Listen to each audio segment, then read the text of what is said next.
Pernah nggak sih, Bapak Ibu merasa heran? Anak hari ini merasa semangat sekali belajar, tapi besoknya mogok total, terkadang mereka cepat marah, gampang menangis dan menolak belajar dengan alasan yang tidak jelas. Sebagian kita berpikir, "Duh, anakku malas." Padahal menurut psikologi itu berbeda. Para ahli seperti Vygotsky dan Albert Bandura menjelaskan bahwa belajar bukan hanya proses kognitif, tapi juga sosial dan emosional. Anak belajar melalui hubungan, perasaan, dan pengalaman sehari-hari mereka. Nah, di video ini, kita akan membahas 7 gejala jiwa anak, tanda-tanda yang bisa membantu kita memahami bagaimana cara pikir dan emosi mereka bekerja saat belajar. Berdasarkan teori klasik dan riset psikologi terbaru, gejala pertama adalah rasa ingin tahu yang tinggi. Psikolog perkembangan Jean Piaget mengatakan bahwa anak-anak adalah peneliti kecil yang belajar melalui eksplorasi. Mereka punya dorongan alami untuk memahami dunia. Penelitian terbaru oleh Susan Denham bahkan menunjukkan bahwa rasa ingin tahu yang terjaga sejak dini berhubungan erat dengan perkembangan emosi positif dan kemampuan berpikir fleksibel. Jadi, ketika si kecil suka bertanya, jangan cepatlah menjawab. Coba katakan, "Wah, pertanyaan bagus. Yuk, kita cari tahu bareng-bareng." Respon positif ini bisa memperkuat hubungan emosional dan rasa percaya diri mereka dalam belajar. Gejala kedua, emosi yang mudah berubah. Menurut Mary Ainsworth dan John Bowlby, kestabilan emosi anak sangat bergantung pada kelekatan emosionalnya dengan orang tua. Riset modern oleh Stephanie Carlson juga memperkuat hal ini, bahwa perkembangan regulasi emosi sangat dipengaruhi oleh pola asuh dan lingkungan sosial. Anak yang mudah menangis atau cepat marah bukan berarti lemah, mereka sedang belajar mengenali emosinya. Tugas kita adalah menjadi cermin yang lembut bagi perasaannya. Coba deh katakan, "Kamu sedih?" "Ya, enggak apa-apa kok.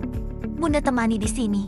Kalimat sederhana seperti itu membuat anak merasa diterima dan aman. Gejala ketiga adalah mudah tersinggung atau sensitif.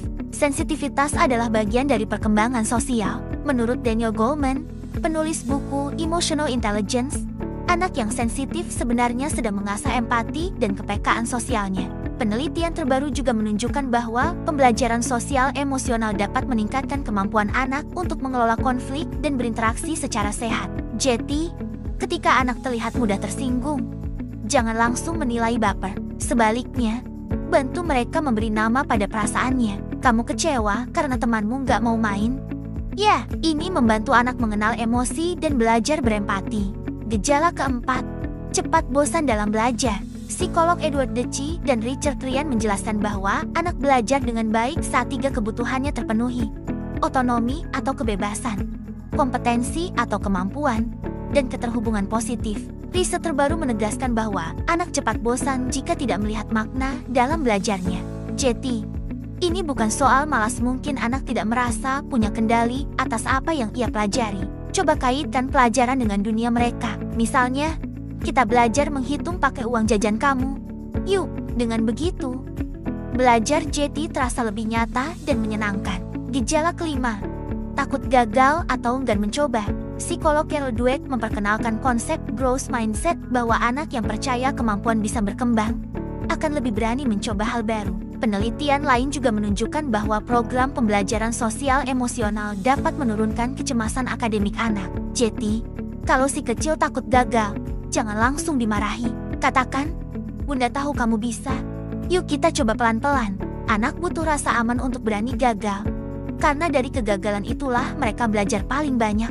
Gejala keenam, butuh perhatian dan pengakuan. Abraham Maslow dalam teorinya menegaskan bahwa kebutuhan akan cinta dan penghargaan adalah bagian penting dari perkembangan jiwa anak.